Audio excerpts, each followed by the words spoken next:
What exactly is happening behind closed doors in Europe right now? Why did a single paragraph inside a draft peace document suddenly spark heated discussions across the EU? And why did it trigger immediate objections from one of Europe's most influential leaders? Today we are looking at a situation that reveals more than it seems. A situation that shows how divided Western positions remain, even when they publicly claim unity. A situation where a single line, one proposal, hidden deep inside a technical peace plan, managed to reshape the conversation around Europe's long-term relationship with Russia. Because new leaked documents suggest something unexpected. European negotiators reportedly included an option for Russia to return to the G8 format.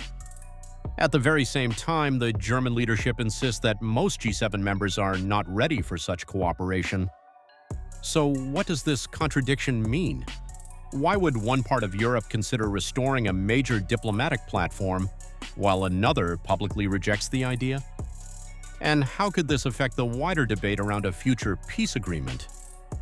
Let's break down what we know and why this story matters right now. According to the leaked draft, the European version of the peace proposal contains a specific point suggesting that Russia could be invited to rejoin the G8.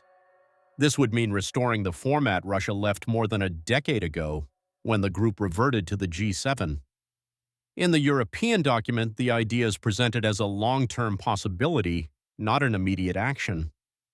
It is framed as a potential step toward a more stable global economic dialogue, assuming broader progress on the peace process and regional security. However, the leak immediately created debate.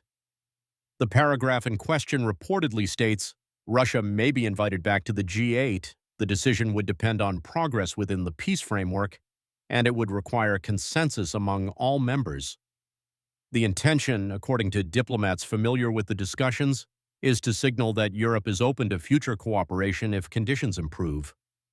Shortly after the leak, the German chancellor stated during a press conference that 6 of the 7 G7 members are not ready to restore the G8 format. This means Germany rejects the idea publicly, the position of other major Western states appears negative, and the likelihood of a quick return to the G8 remains extremely low. Berlin's view is that such a move would send the wrong signal, especially at a time of ongoing conflict and uncertainty. The contradiction between the leaked EU proposal and Germany's public comments highlights several issues. The West does not have a unified vision of future relations with Russia.